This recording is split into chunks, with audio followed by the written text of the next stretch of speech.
Okay, here we are. Where's Carlos? There he is. Yo, Whoa! what's up? What's going on? You getting crazy yet? Uh, yeah.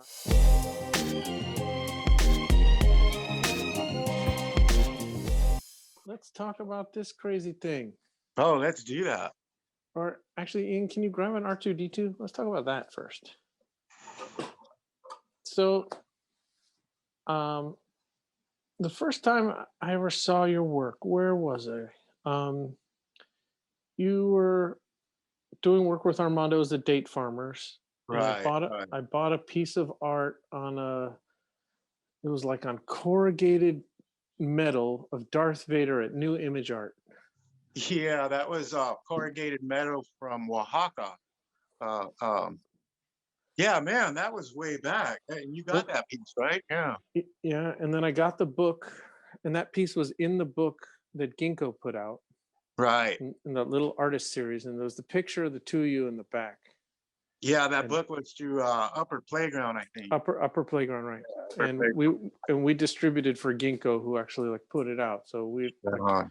and I remember taking that book home, and I remember the photo of you in the back of the book. And Yeah. like you looked like one mean motherfucker, dude. Like, Still am. like, like, like when I looked at that photo, it's like I would not want to be in a dark alley with like that dude. Like, Yeah, I wouldn't either. I wouldn't want to run into myself at times. I think I'm a little more tame now, but is you're not. it because the first time I met you, like in person, it was like you're just like a teddy bear, and it's like you're just like the nicest person, and it's like that image. And I think this happens to me also because I'm a person who doesn't like just smile naturally, and then people think like, like I'm mad at them or have made up some reason as to why I'm like unapproachable, and then I think I'm nice. I Yeah, don't you know. are. I think they read into. Yeah, yeah, So yeah. That's I don't funny. know. 'Cause we would show up to places and people would be kind of, we had this crazy reputation. Where it came from, I think it came from a lot of drunken nights and. I mean, I'm not saying we were like these little innocent people, but yeah, we would do crazy shit, but we were never really mean. Like I don't think, but but people seem to kind of think that. So then you moved on to each to your solo careers, and I was just getting into this, and I remember I couldn't find you. Like it was and then finally I think you started your own Instagram page, Right. and then I texted you there, and I was like, I didn't even have an Instagram page at that point. I think my wife had one. I was like, can you please call Dove? Like he wants to talk to you. And then you were like, sure, I'd love to talk about it. And I was like, ugh. And I talked to a lot of people, talked to a lot of famous people, and I'm not often like nervous talking to people. I remember the conversation, and I remember where I was sitting in the house having that conversation. I was a little nervous, and you were very obliging and very sweet, and I kind of pitched this idea of making action figures, and then it was like amazing because then you totally nerded out. It was like, That- dude, I collect all that stuff. I have all the Kenner figures. I love Star Wars. It's like, I'm so excited. And I was like, after I got off the phone, I told Sarah, I was like, holy shit, that was amazing. That's a good thing. Shit. So, Yeah, it's funny because I think that when we did have that conversation, I was like, I had been getting into figures, and that's something I had always wanted to do. And I think we had talked about making something like in the earlier days, but we got so busy that we just never got to it. So as I started getting into it, I think the moment was right.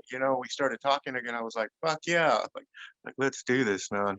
because you guys would make those wood figures, with the big shoulders and the small heads, and put them in those little wood boxes. And I remember Right, there right. was like that whole wall of them, which prompted me contacting you guys, and I got a bunch of those.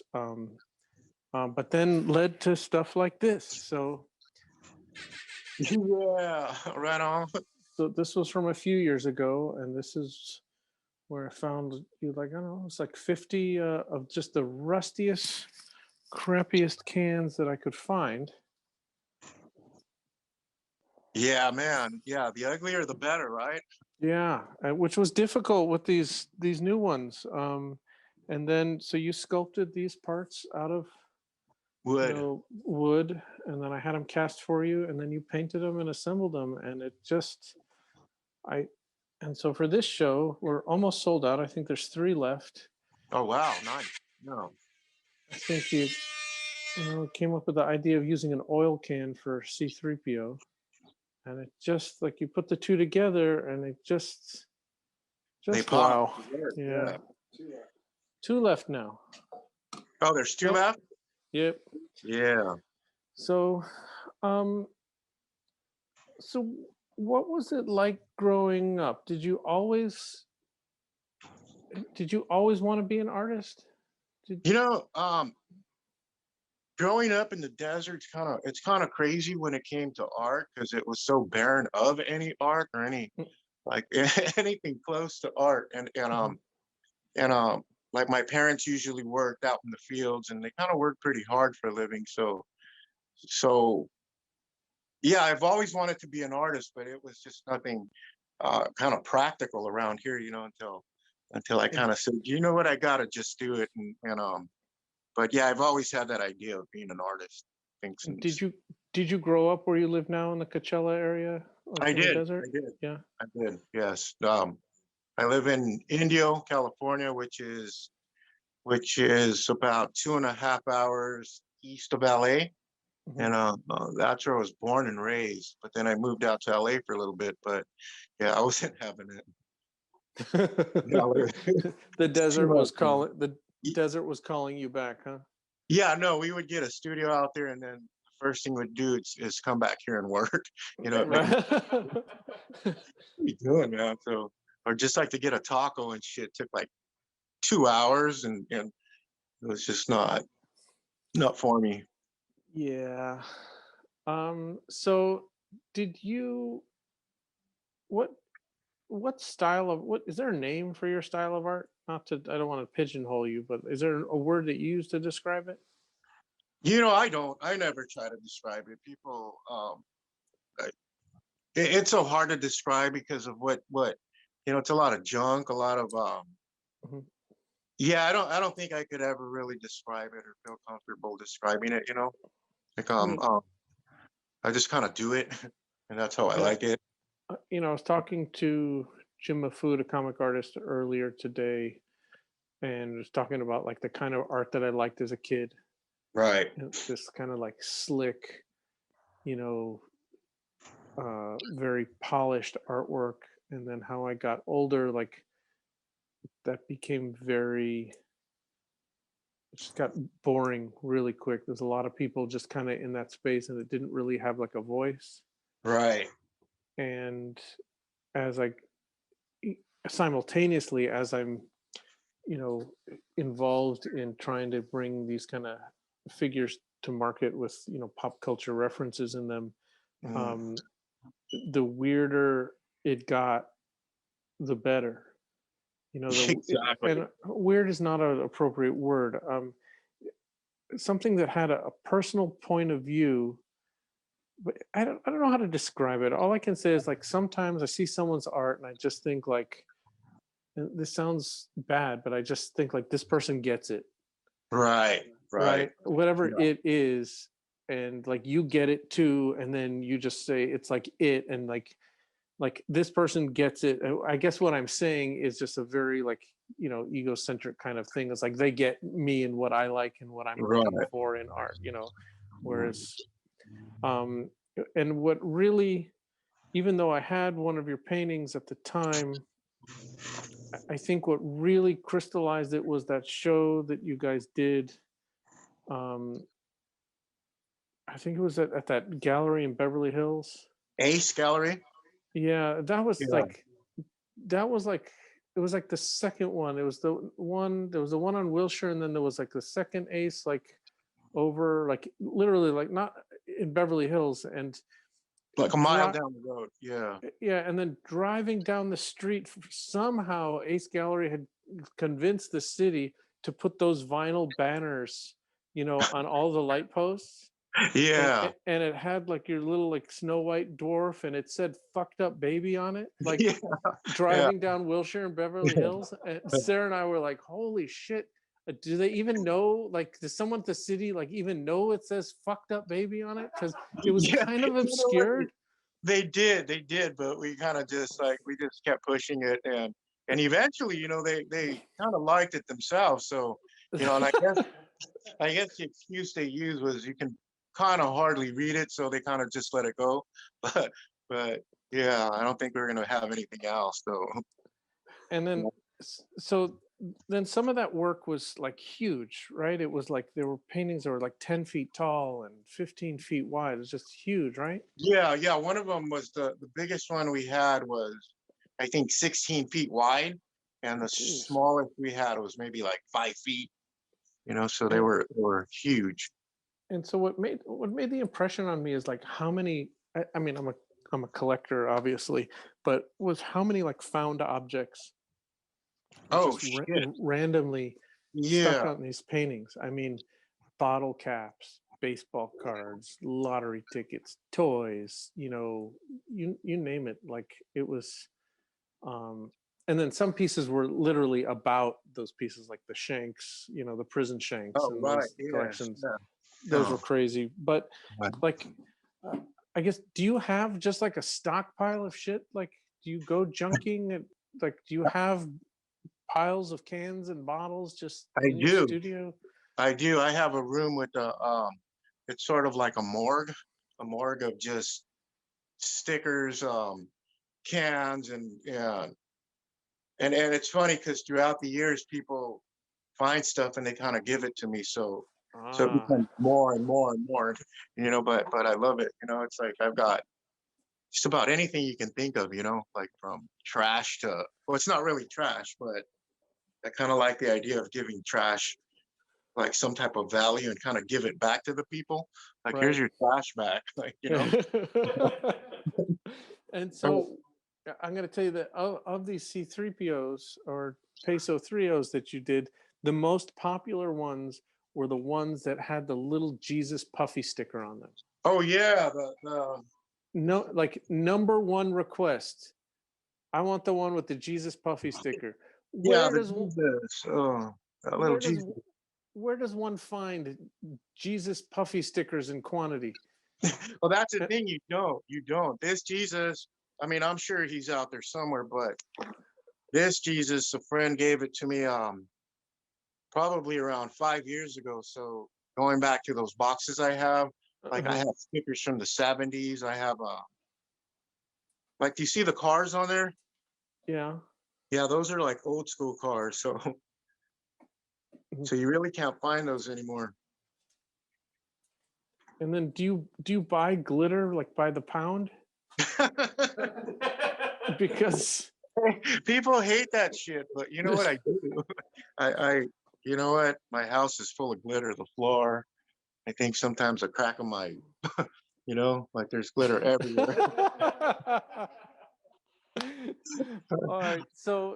Uh so growing up, so how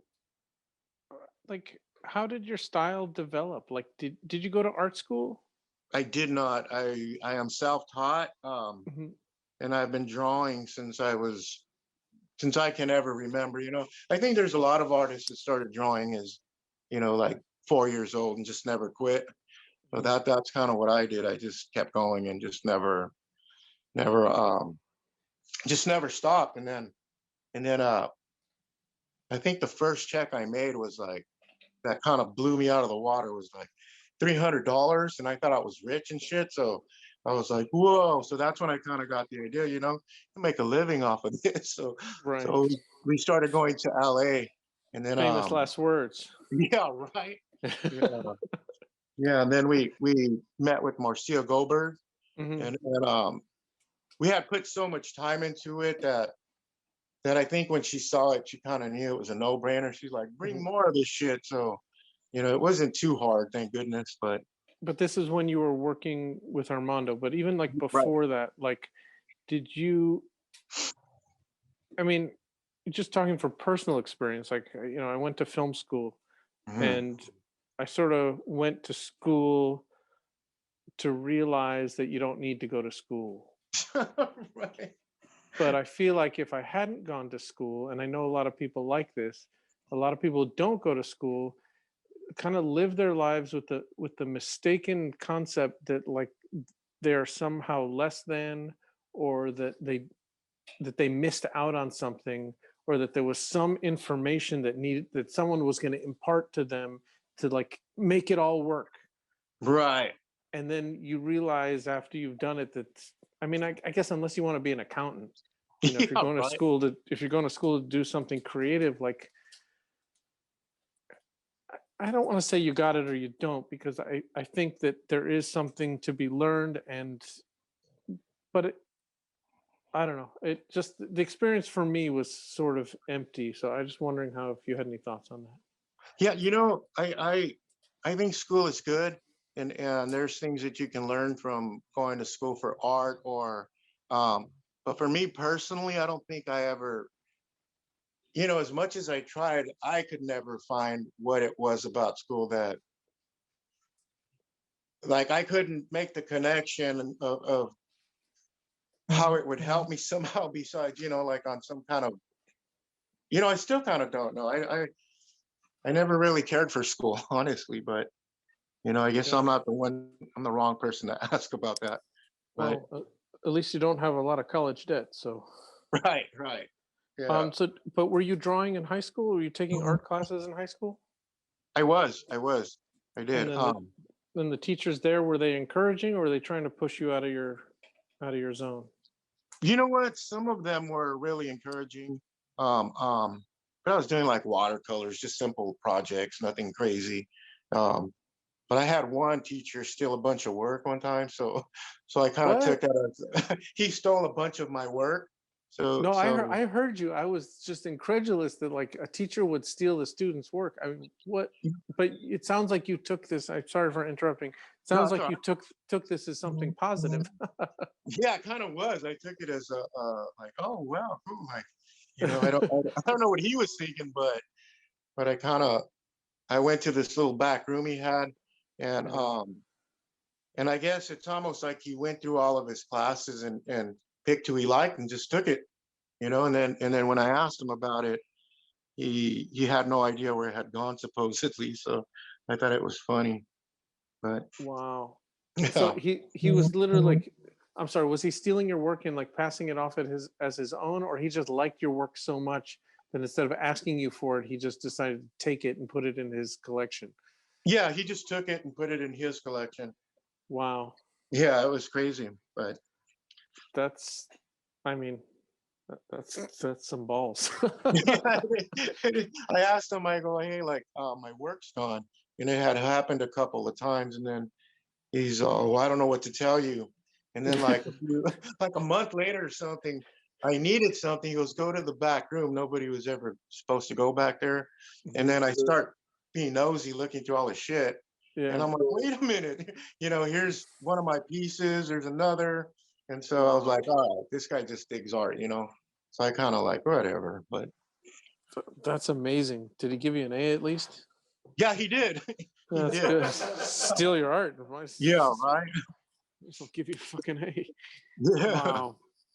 So, um, so what's it like now? You know, you're, I mean, having been, in a partnership, a painting partnership before, and now, you know, solo, was that kind of, because as a Date Farmers, you guys had a lot of attention, a lot of success. Right. Do you feel like you had to start over in a way?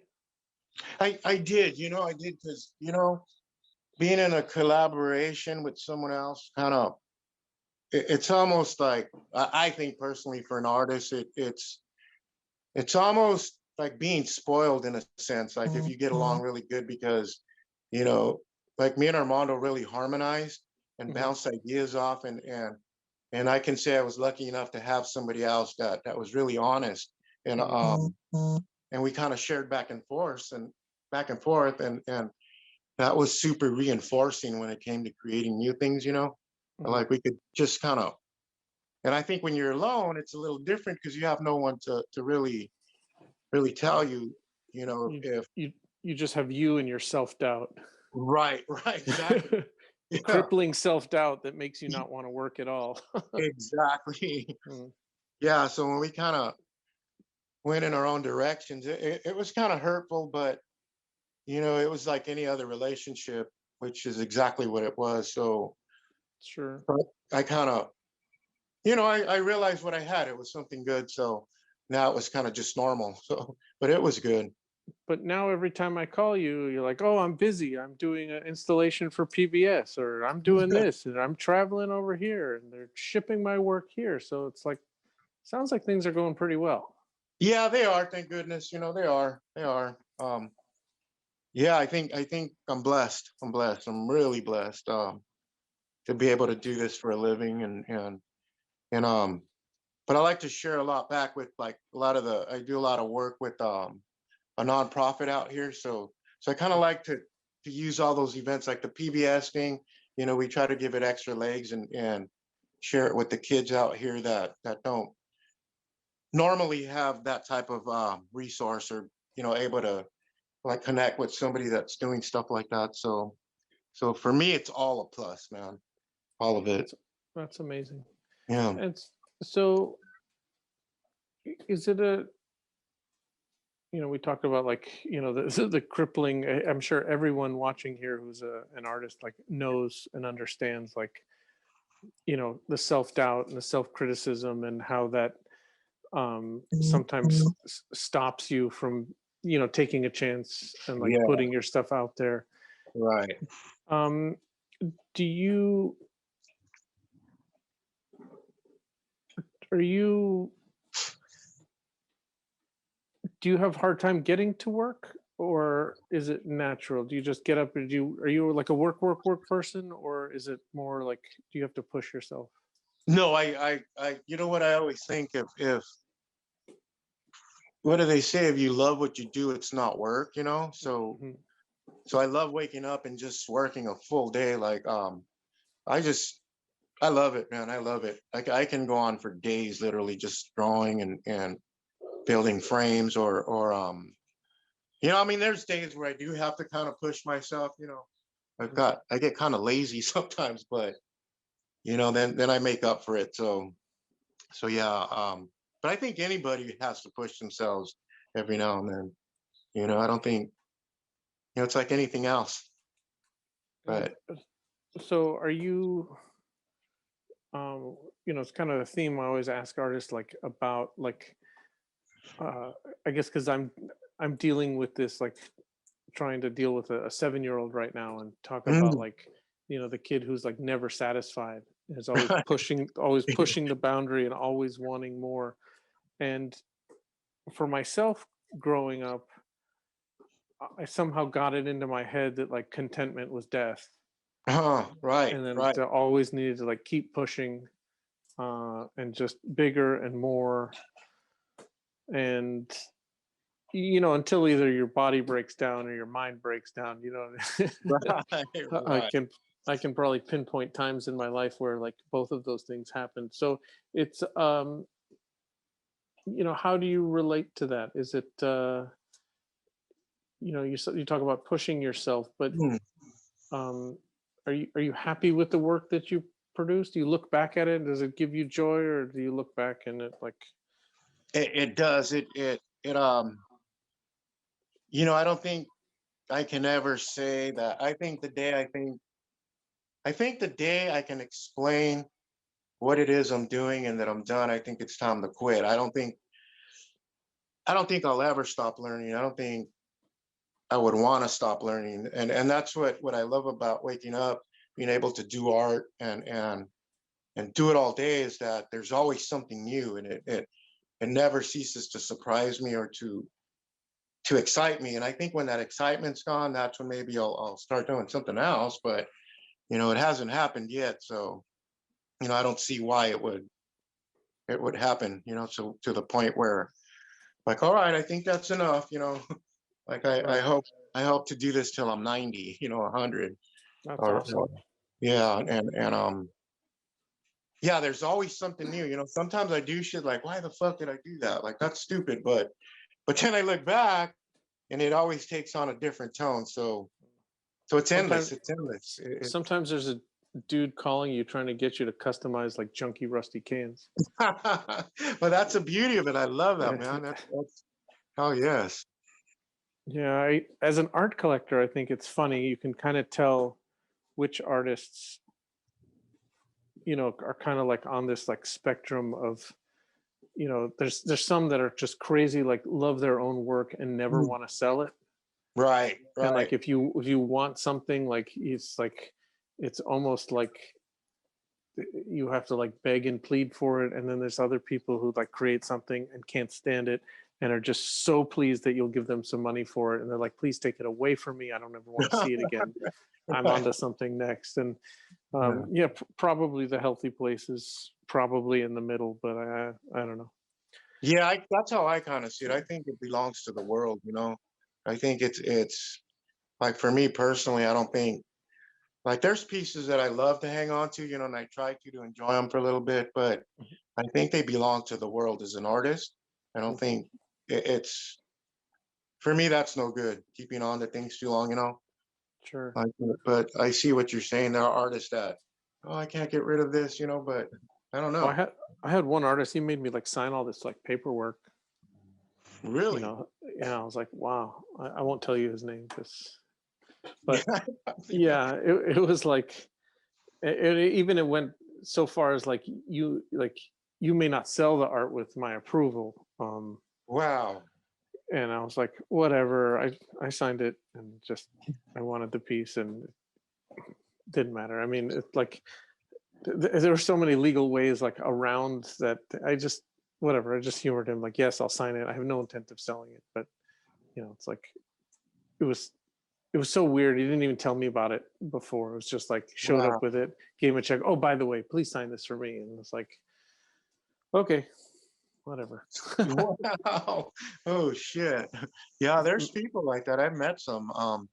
Like I know this one, he's a he's a character, he does those characters like at the fairs and shit. Yeah. And he had this badass car and it was um how do I say this in a nice way? It was a shitty drawing. It wasn't too cool. And I'm like, hey, like sell me that piece. And he's let me think about it. He kind of did the same thing and then is I don't know. And it was kind of like really beginner-esque. And I'm Right. like, I'll give you $100. He's all, no, I can't.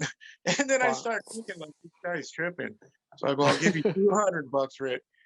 He's all, no, and he kind of had to stick to his gun. So I start telling him, I'll give you $500 for it right now. He starts sweating and shit. He's all like, I can't. He had to kind of stick to his guns. But Mhm. I've never understood that. I just don't. Magic. Yeah, man. So so where we go from here? Like you just you're gonna keep painting till you're 90 Pretty and much. Pretty you'll much. be happy. Yeah, I think so. I think so. I Are don't think are I are you happy? I am. I am. I am. You're the only happy person I know, by the way. Oh, but I'm happy. I used to be unhappy, man. I had a crazy upbringing, man, and I think art. If it wasn't for art, I think I can honestly say I would be probably somewhere I wouldn't want to be. Wow. So I kind of learned to like just stick to art. Like there's nothing wrong with it. And I don't mean that in a bad way, but yeah, I think I'm happy, but only because I used to be unhappy. Mm. And so you think so the art is kind of like a therapy for you? Like Mhm. Right, right. I think, and I didn't realize it until somebody said, I was doing this piece and they're like, they kind of explained to me how I was purging, I was mhm. healing, I was doing, it was all good. And I didn't realize that, They so were they were explaining your piece to you? not the piece specifically, but they saw in the work what I didn't kind of see, kind of, Oh, I see. They were you like know. something from inside was manifesting on the outside, and so was it accurate? Did Yeah, they were super accurate, like and shockingly, and and and did you resent it, or did you accept it? I accepted it. I accepted it, and I usually accept everything. You know, I don't ever I mean, put up walls. Hmm. that's rare. Being the kind of person that like I always know other people better than they know themselves. Like you hold a mirror up to people, you usually get a bad reaction. Right, You right. have you usually have to hold back and not like you see someone's painting, it's like clearly you're dealing with some issues. It's like Yeah, it's crazy. that's not something you can just openly say to most people without getting some sort of you might get them, a couple years later saying like, "Oh yeah, you told me that you were right all along." It's like, I'm sorry I was so shitty to you in the interim. Yeah, yeah. Yeah, I meet people sometimes that, like as artists, they explain all this other shit that I think doesn't really have anything to do with what they're doing, Mhm. and I try to keep it simple. It's art. It's art. It's not. I don't know. Some people try to act like it's some magical shit or something, but it's kind of, it can be. Don't get me wrong, but I I mean, think, it's something you do every day, so it's probably magical for other people. I mean, if yeah, if it's working well, it's magic for other people, right? Because yeah, if you don't know how to do it, right? There was that Carl Sagan quote. He said that like technology without education is like, and I'm sorry I'm fucking this up. Don't send me hate mail. yeah, yeah. It's like But is magic. technology is like magic, right? Yeah, yeah, And for sure. so it's like sometimes you show someone a piece of art and they have no creative bone in their body, or at least not in that way. That's kind of magic. Like you watch It is magic. It someone is draw magic. something like, you know, even just, you I know, guess what I'm trying to say is I don't try to complicate it. Like earlier you asked if I accepted when I was told, and I did. It was mhm. really simple. And I think there's people that complicate shit. They want to put up this whole explanation. That's all good. It's all good if that's your cup of tea and stuff. But for me, it's really simple. I like to keep it simple. If it brings joy to people, and that is magic. And I realize that it belongs to the world. It doesn't belong to me anymore. And yeah, it can be magic, and it is magic, I think. Wow. Yeah.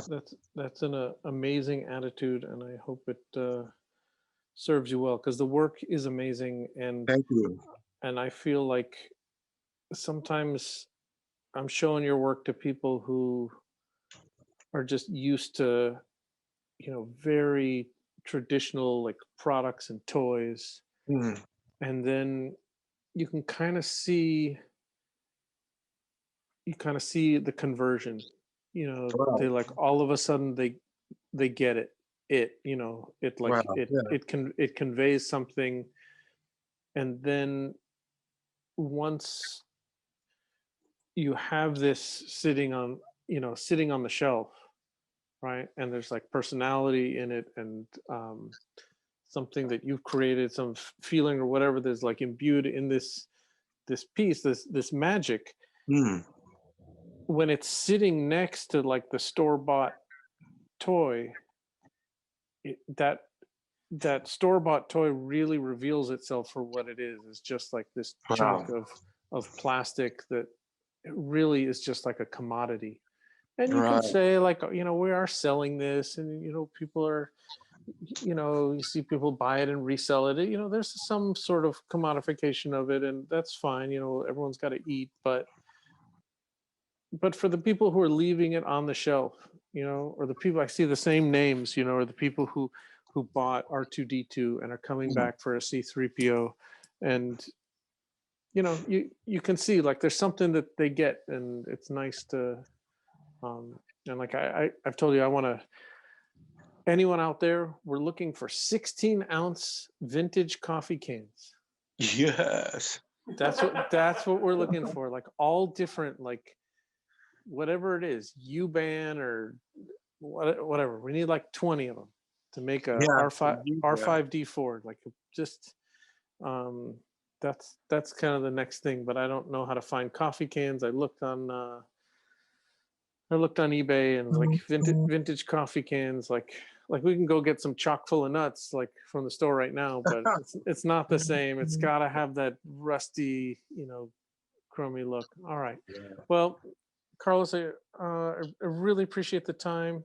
Thank you for being with us today. Oh, Really check this wonderful. out. Did you see my? Oh, look at that shirt. I Right. wonder if Sophia is watching right now. Oh, I love this thing, man. She got down. That is the Baphomet from Yeah. Pumpkin Pop Toys. Yeah, I'm gonna wear it for like a week straight. All right, man. Thank you again. It's been a pleasure. We'll be in touch. All right, right on. You guys have a nice night. Take care. Thank you. Cool. Bye.